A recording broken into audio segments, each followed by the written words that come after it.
അവതാരിക തുടരുന്നു.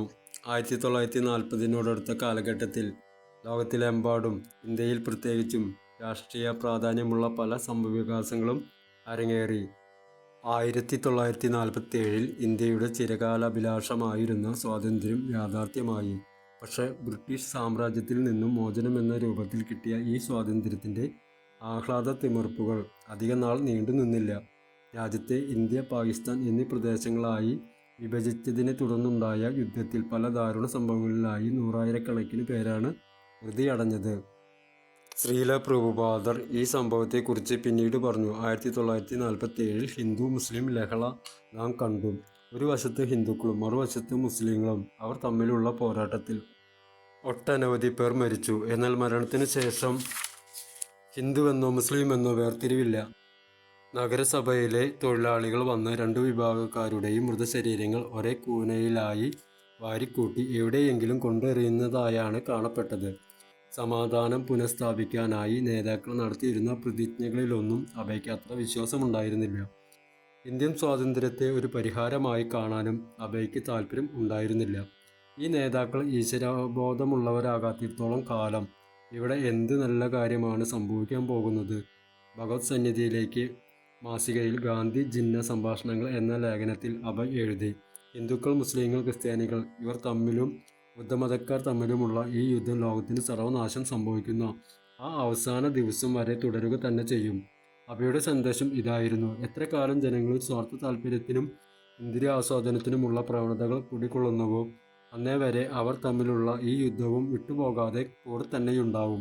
യഥാർത്ഥ ഐക്യം സാധ്യമാകുന്നത് ആധ്യാത്മിക പരിജ്ഞാനത്തിലൂടെയും പരമസത്യത്തോടുള്ള സേവനത്തിലൂടെയും മാത്രമാകുന്നു.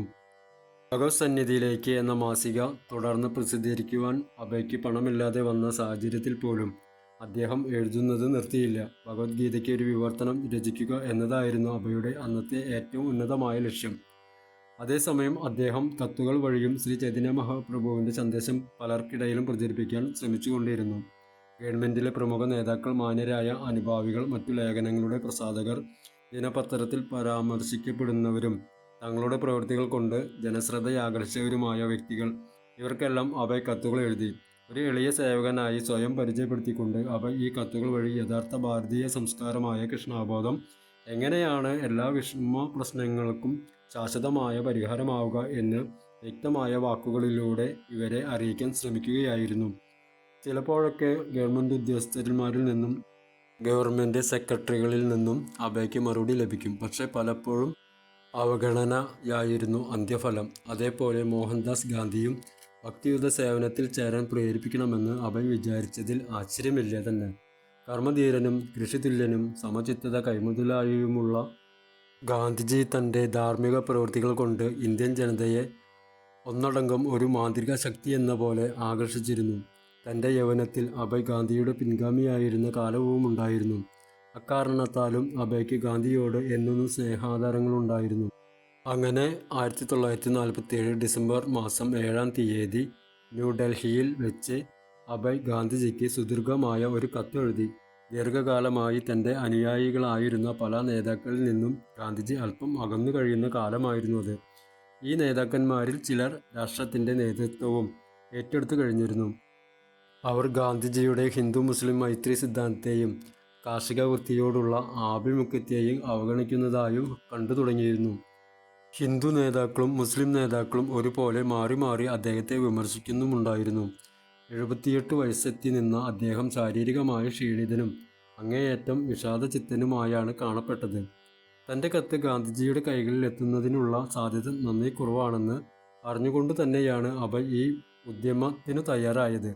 എന്നിരുന്നാലും അഭയ് അത് അയക്കുക തന്നെ ചെയ്തു. അങ്ങയുടെ അജ്ഞാത സുഹൃത്ത് എന്ന് സ്വയം പരിചയപ്പെടുത്തിക്കൊണ്ടുള്ള പ്രസ്തുത കത്തിൽ അഭയ് എഴുതി. ഒരു ആത്മാർത്ഥ സുഹൃത്ത് എന്ന നിലയിൽ ഞാൻ അങ്ങയോട് പറയുകയാണ്, ഒട്ടും അഭിമാനകരമല്ലാത്ത ഒരു മരണം അങ്ങ് ആഗ്രഹിക്കുന്നില്ലെങ്കിൽ എത്രയും വേഗം സജീവ രാഷ്ട്രീയത്തിൽ നിന്ന് പിന്മാറുക. ഗാന്ധിജിയുടെ സ്ഥാനത്തെയും ആദരണീയതയെയും അഭയ് ആത്മാർത്ഥമായി പ്രശംസിച്ചെങ്കിലും പിന്നീട് കത്തിൽ പറഞ്ഞതെന്തെന്നാൽ ഇതെല്ലാം തന്നെ ഒരു വിഭ്രമമായി മാറിപ്പോവാൻ ഇടയുണ്ട് എന്നായിരുന്നു. അങ്ങനെ സംഭവിക്കാതിരിക്കാൻ ഗാന്ധിജി ഉടൻ തന്നെ രാഷ്ട്രീയത്തിൽ നിന്നു വിടവാങ്ങി ഭഗവത്ഗീതയുടെ ഉപദേശങ്ങൾ ഗ്രഹിക്കാനും അത് പ്രചാരം ചെയ്യാനും സമയം കണ്ടെത്തണം. മാത്രമല്ല, ഇത് അദ്ദേഹത്തിൻ്റെ ജീവിതത്തിൻ്റെ അന്ത്യയാമങ്ങളാണെന്നിരിക്കെ അദ്ദേഹം രാഷ്ട്രീയം വിട്ട് പരമസത്യത്തെ പൂർണ്ണമായും ആശ്രയിക്കണമെന്ന് അഭയ് ശക്തമായ സ്വരത്തിൽ പറഞ്ഞു. ഒരു മാസത്തേക്കെങ്കിലും അദ്ദേഹം സർവ്വതിൽ നിന്നും വിരമിച്ച് അഭയോടൊപ്പം ഭഗവത്ഗീതയെക്കുറിച്ച് ചർച്ച ചെയ്യാൻ താല്പര്യം കാണിക്കണമെന്ന അപേക്ഷയും ആ കത്തിലുണ്ടായിരുന്നു. അഭയുടെ കത്തിന് ഗാന്ധിജിയിൽ നിന്ന് മറുപടി ലഭിച്ചില്ല. ഒരു മാസം കഴിഞ്ഞ് ജനുവരി 30 ഗാന്ധിജി വധിക്കപ്പെടുകയും ചെയ്തു. ഒരു മാസം മുമ്പ് അഭയ് അയച്ച കത്ത് പെട്ടെന്ന് ഒരു പ്രവചനമായി തീർന്നത് പോലെയായി. ലേഖനങ്ങൾ എഴുതുന്നതിലും സന്ദേശങ്ങൾ പ്രചരിപ്പിക്കുന്നതിലും കൂടുതൽ ശ്രദ്ധ പതിപ്പിക്കുവാൻ തുടങ്ങിയതോടുകൂടി അഭയുടെ വ്യാപാരവും കുടുംബവും സംബന്ധിച്ച കാര്യങ്ങളെല്ലാം ശിഥിലമായി. ശ്രീമദ് ഭാഗവതത്തിൽ ഭഗവാൻ കൃഷ്ണൻ അരുളി ചെയ്ത ഒരു ശ്ലോകം അദ്ദേഹത്തിന് ആശ്വാസം നൽകി.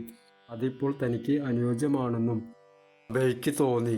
എനിക്ക് എപ്പോഴാണോ ഒരു വ്യക്തിയിൽ പ്രത്യേക കാരുണ്യം തോന്നുന്നത്, അപ്പോൾ ഞാൻ ക്രമേണ അവൻ്റെ ഭൗതിക സമ്പത്ത് മുഴുവൻ എടുത്തു മാറ്റുന്നു. അങ്ങനെ ദരിദ്രനും ദുഃഖിതനുമായ ആ വ്യക്തിയെ ബന്ധുജനങ്ങളും സുഹൃത്തുക്കളും ക്രമേണ കൈയൊഴിയുന്നു. അതിനുശേഷം ഭഗവാൻ കൃഷ്ണൻ മാത്രമാണ് ആ വ്യക്തിക്ക് ആശ്രയം. അലഹബാദിലും ഉണ്ടായിരുന്ന അഭയുടെ ബിസിനസ് വൻ കടത്തിലായിരുന്നപ്പോൾ അദ്ദേഹം ലക്നൌവിൽ ഒരു ഫാക്ടറി തുടങ്ങാൻ തീരുമാനിച്ചു. ആദ്യമൊക്കെ ലാഭകരമാകുമെന്ന് തോന്നിയെങ്കിലും ഒടുവിൽ അതും അടച്ചുപൂട്ടേണ്ടതായി വന്നു.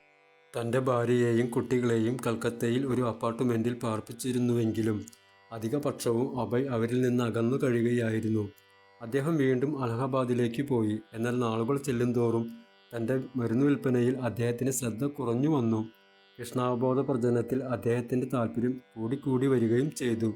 തുടരും. ഹരേ കൃഷ്ണ. ശ്രീരാധേ.